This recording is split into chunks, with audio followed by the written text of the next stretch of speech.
circle? We'll do it somewhere else. He's getting ready to lock up the gates, the park ranger. He seems anxious to go home. He's got to run all these people out there. Yeah.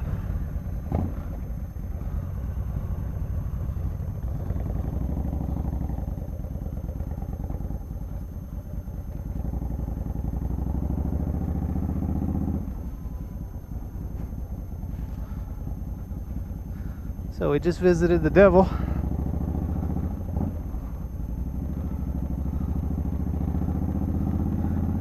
A lot of people here. There's a nature trail. People are running around doing the exercise on the nature trail. And then there's a whole lot of steps to get down to the sinkhole. And the park ranger came around. He's ready to close up shop and go home. It's like 4:45. He's ready to go home. Making sure everybody's getting ready to pack it in to leave so he can get out of here on time. I'm sure that's a daily occurrence with him. He's got to try to get everybody out of the park.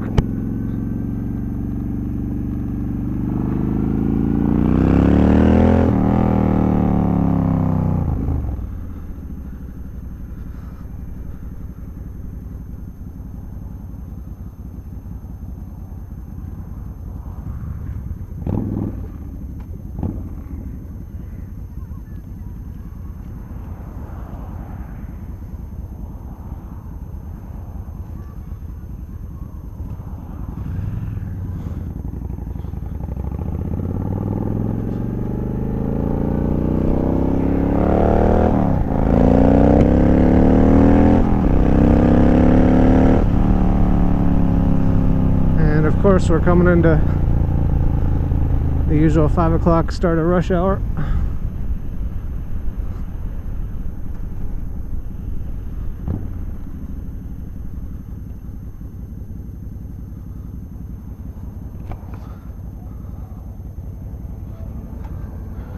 That skateboard park is on the right, through the light to the right.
That was one of the few state parks in the area that I've been through. I have some videos up under my Florida Parks page of going through Paynes Prairie State Reserve, and there's a video of me walking out the observation deck and some footage of the area.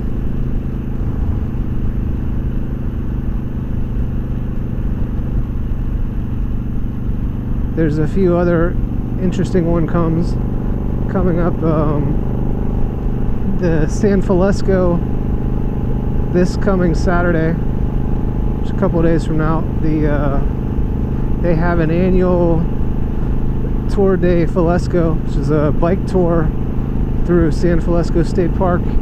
It's more of an endurance ride than just a bike tour. I believe it's a 50-mile mountain bike run. And people come from all over the state, and some even from out of the state, to attend the endurance race, 50 miles on your mountain bike. on a Saturday.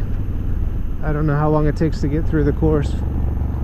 Depends on how fast you ride and how hard the course is, I'm sure. Some of the regular riders, I read, like most bike parks, some of the regular people that ride there do the maintenance on the trails and the keep up the grounds for the bike trails and the bike rides, the mountain bike trails.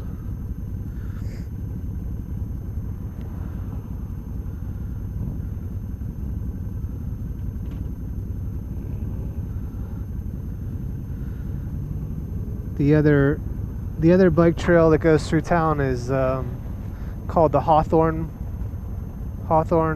Bike Trail. It runs all through Gainesville and all the way out to Hawthorne. I think it's a 20 or 25 mile bicycle ride, but it's paved, so it's not mountain bike trails. You could take a cruiser or a road bicycle on there. You don't need a mountain bike to ride on the Hawthorne Trail.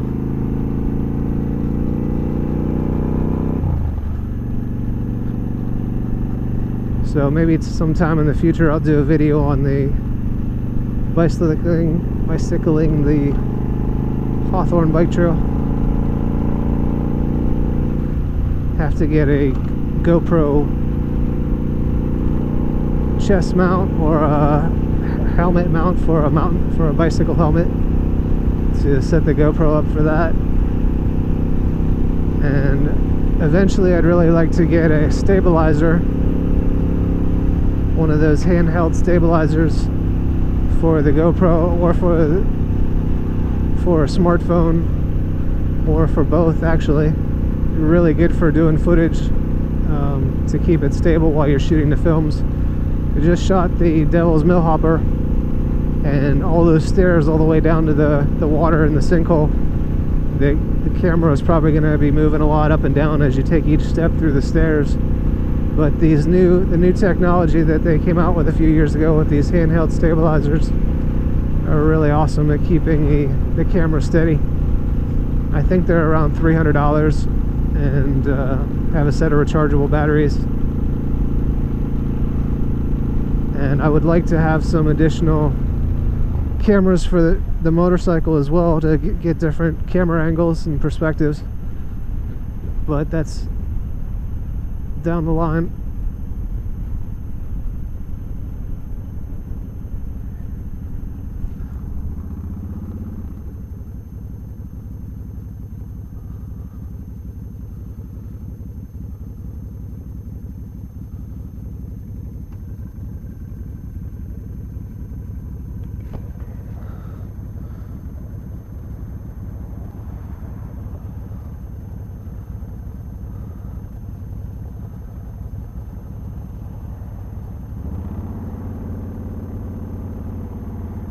I'd like to mount a camera onto the handlebars here, facing backwards, and possibly down on the side, somewhere looking forward to get like a lower perspective of the bike looking forward.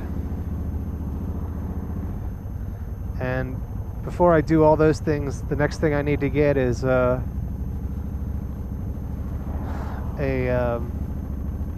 external cable to hook into the back of the GoPro and an external battery.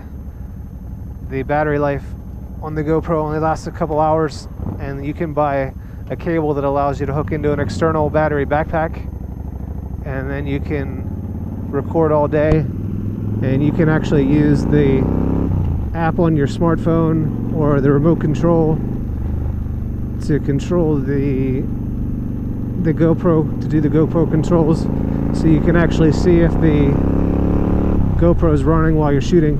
Because otherwise, I've done about 3 or 4 motovlogs where I thought I was recording. I hit the thing to start recording and then got done with the motovlog and there was nothing there. There was no footage. Maybe it shifted to picture mode and it just took a picture, one single picture at that point in time before the whole motorcycle ride, or in some cases it just didn't record anything at all. So I really am looking forward to gonna order that hopefully in the next couple weeks. Should be about $125 for the different cables. I'll have to drill out the back of the GoPro case and have to wear a backpack or something to hold the external battery, unless it'll fit in one of the motorcycle jacket pockets. I'm not sure.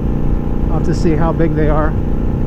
But anyway, like I was saying, the battery on the GoPro is probably 2,000 mAh, which is less than a cell phone, maybe even less. And you can buy battery packs, external USB. You plug in a USB cable, and a lot of them are like 20,000 mAh. So it's like having 12 GoPro batteries or something like that, all connected together at once. And if by chance on a short ride like this, that if by accident you disconnect the cable to that external battery, the internal battery of the GoPro will automatically kick in and keep the camera recording, and you won't lose the footage.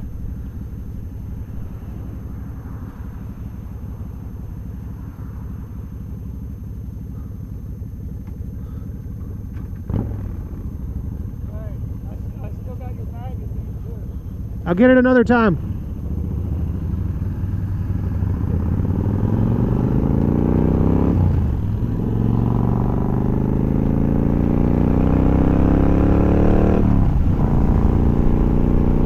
So I'm looking forward to that. That's going to change the game on motovlogging.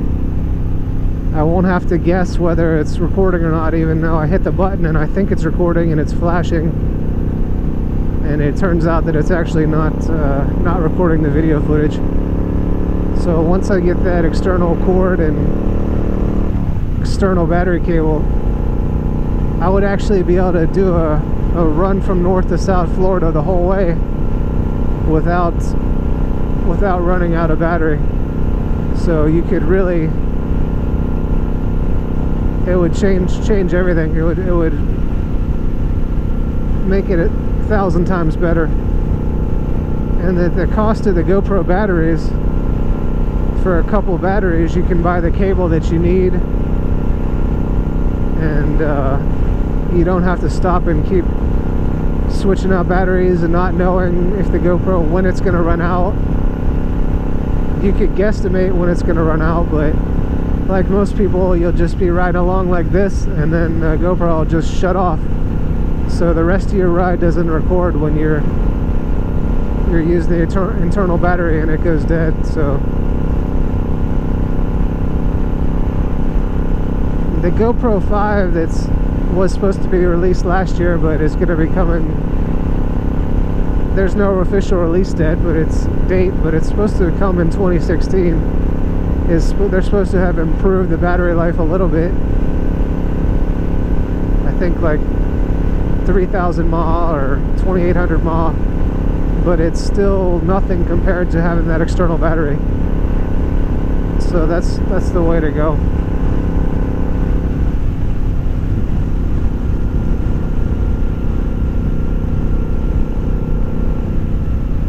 But then if you have other cameras, if you had 2 or 3 GoPros, you're going to need to get 3 of those cables, 1 for each one, so it can add up quickly.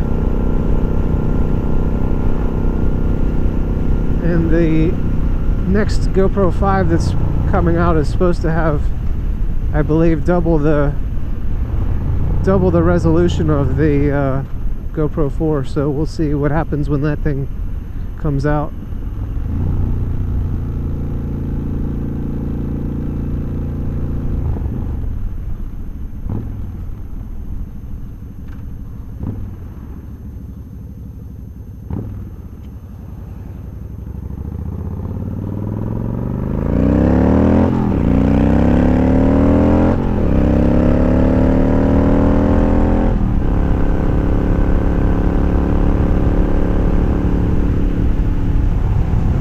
Take a ride up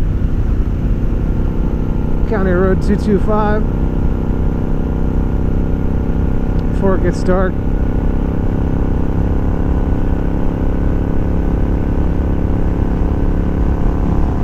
Way Wade's been breaking his bike in.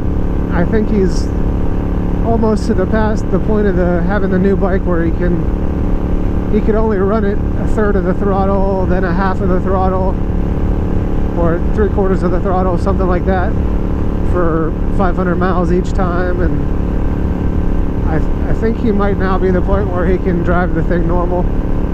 I think he's past the break-in point on the motorcycle, so we'll see.